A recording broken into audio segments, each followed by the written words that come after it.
I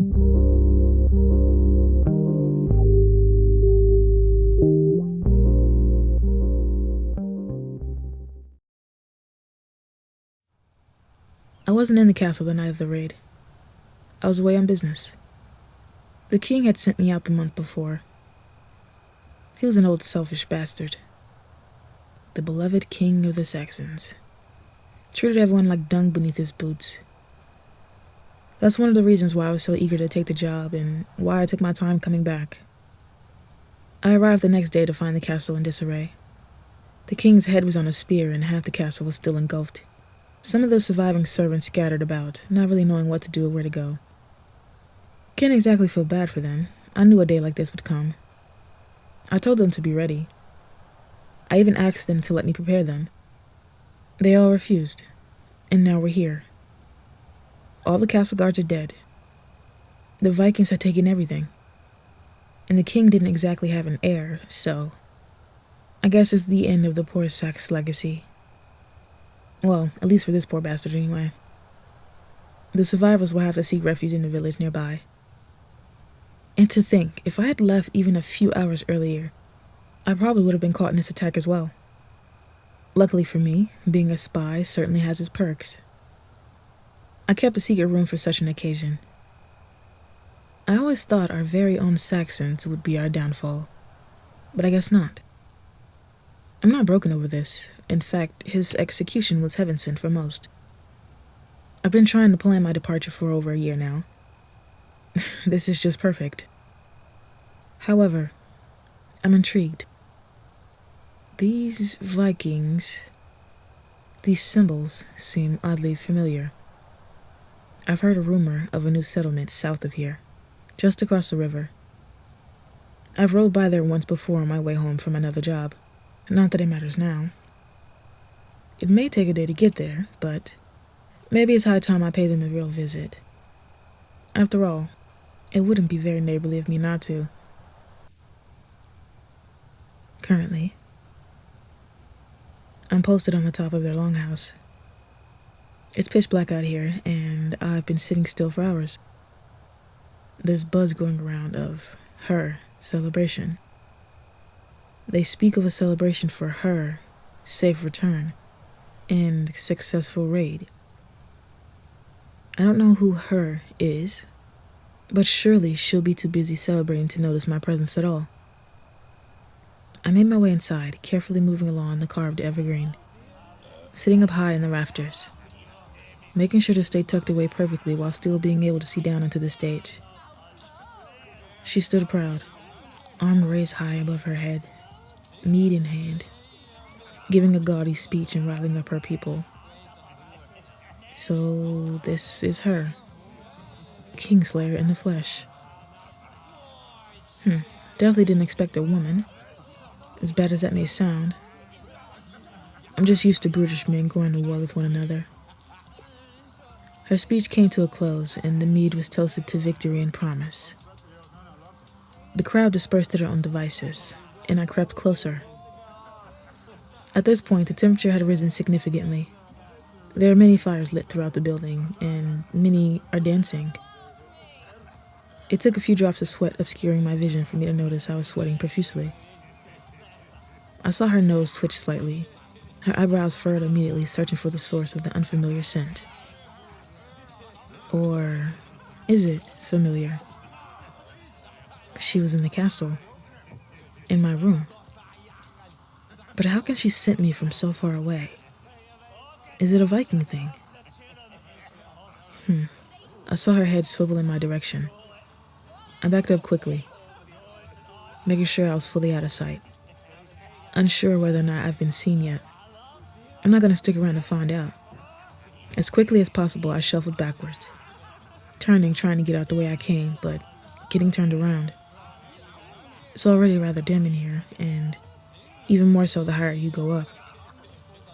I ended up above a bedchamber, the chief's sleeping quarters. I can tell from the type of armor she has hanging on the wall, amongst other things. I slowly lowered myself down to the floor, cautiously looking around. I doubt she'd come in here this soon. The feast has only just begun, after all. How I wonder if the big bad chief has any weaknesses. Maybe I can find some info worth holding on to. She has many items here. Rather neat for a Viking. Her bedding is so luxurious, draped with the finest furs, soft to the touch, and Osverk silk. I had thought such rumors were false. Have the raids already taken them so far? Only once have I ever laid my head on such fine fabric before. Back when my loyalty initially still lied with the king. The best for his best, he always said. He was quite taken with me at one point. Sometimes I would have to wear disguises just so I can get simple things done in the village without his eyes on me. That was one of the many things I loved about being a spy at first.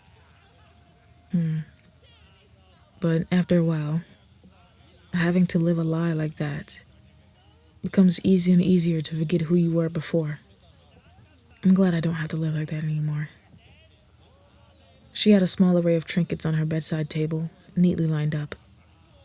3 wolves and a raven, all carved in bone and ivory, the base lined with symbolic writing I can't read fully. If I had to guess, I'd say maybe guidance and protection. I ran my fingers along the edge of the table, too nervous to actually touch the figures. Looking around more, I noticed the walls were also lined with books, from history to children's fantasy. Wow, I would have never thought this side of a Viking could exist. Maybe the boisterous behavior is all for show. She stepped in the room as stoic as ever, hardly even surprised to see me there. I stared still for a long while, my ragged breaths the only sound between us. How had I lost sight of why I was here so quickly? Chief, didn't plan on meeting you tonight, especially under these odd circumstances. I was just passing through. Thought I'd see what all the noise was about. Now I see. I was actually just leaving. Got a little turned around. I would have left immediately, but then I got distracted by your literature.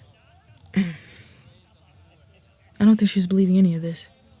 She hasn't even spoken once. Just stared with that unreadable mask of indifference. Without thinking, I turned on my heels, using the bed frame as a boost, leaping for one of the closest rafters. My arms had just barely managed to hook securely around before I felt a strong hand around my ankle, yanking me back hard. Amusement was clear in her eyes. Breathing heavy and not really knowing what my other options were, I went for the door. Annoyance clearly showing on her face now. She grabbed me by my throat, pinning me in place, squeezing tightly as a warning.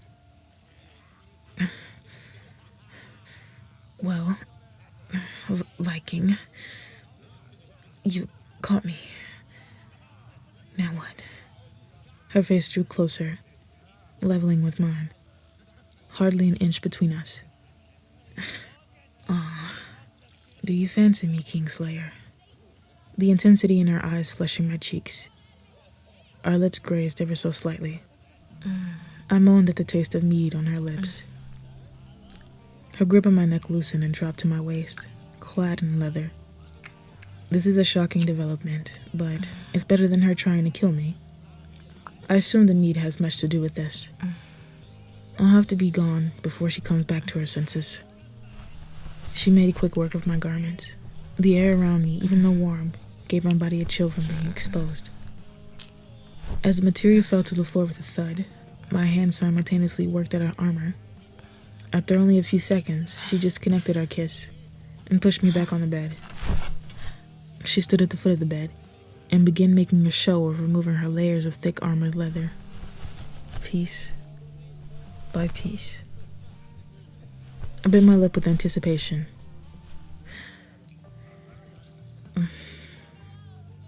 Come, Viking. Don't make me wait any longer. She pinned my hands above my head, pulling hide string from somewhere to secure them there. While I tracked every move she made, her eyes never left mine. She She watched me like a starving man, eyes wild. The adrenaline of a good hunt coursed through my veins. To be hunted is to be desired.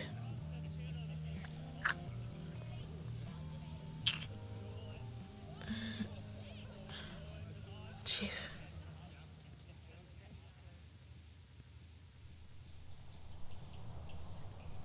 I haven't slept that good since, well, ever.